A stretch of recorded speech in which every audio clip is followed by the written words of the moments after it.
ஒரு சிறிய முயல் ஒரு பாலைவனத்தை மாற்றியது என்றால் நம்புவீர்களா? உலகின் பல நாடுகளில் முயல்கள் ஒரு சாதாரண விலங்காக பார்க்கப்படுகின்றன. ஆனால் ஆஸ்திரேலியாவில் அவை ஒரு தேசிய பிரச்சனையாக உள்ளன.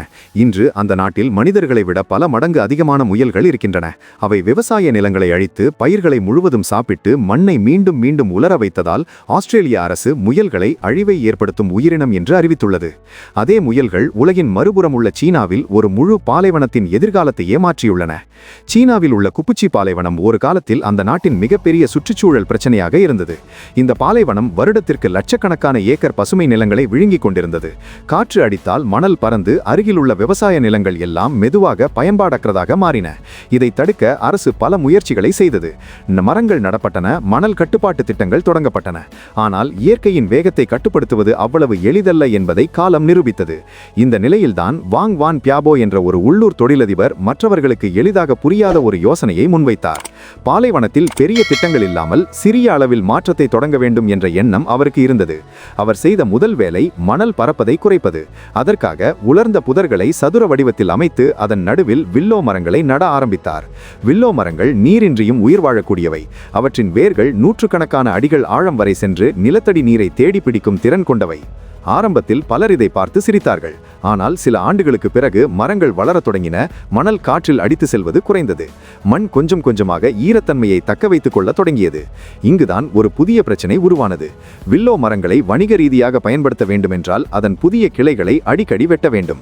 மனிதர்களால் இதை தொடர்ந்து செய்வது கடினமாக இருந்தது. வாங் மனிதர்களுக்கு பதிலாக விலங்குகளை கொண்டு வந்தார். ரெக்ஸ் ராபிட்ஸ் என்ற ஒரு சிறப்பு முயல் இனத்தை அவர் பயன்படுத்தினார். இந்த முயல்கள் வில்லோ மரத்தின் மெலிந்த புதிய கிளைகளை சாப்பிடும் பழக்கம் கொண்டவை.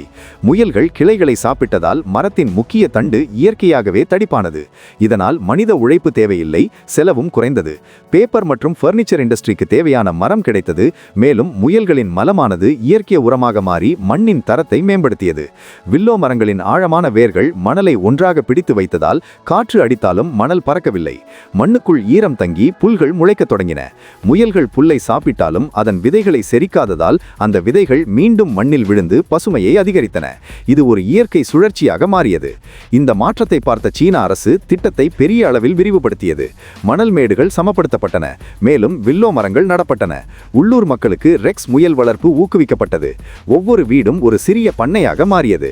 காலப்போக்கில் குப்புச்சி பாலைவனத்தின் ஒரு பெரிய பகுதி பசுமையாக மாறியது.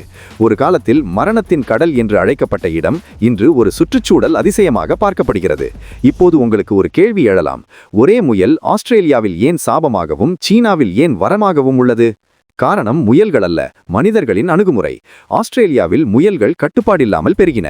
சீனாவில் அவை ஒரு திட்டமிட்ட கட்டுப்படுத்தப்பட்ட சூழலில் பயன்படுத்தப்பட்டன. சரியான யோசனை, சரியான கட்டுப்பாடு இருந்தால் ஒரு பிரச்சனையே ஒரு தீர்வாக மாற முடியும் என்பதற்கான உயிருள்ள உதாரணம்தான் குப்புச்சி பாலைவனத்தின் கதை. இந்த கதை நமக்கு சொல்லும் உண்மை ஒன்றுதான்.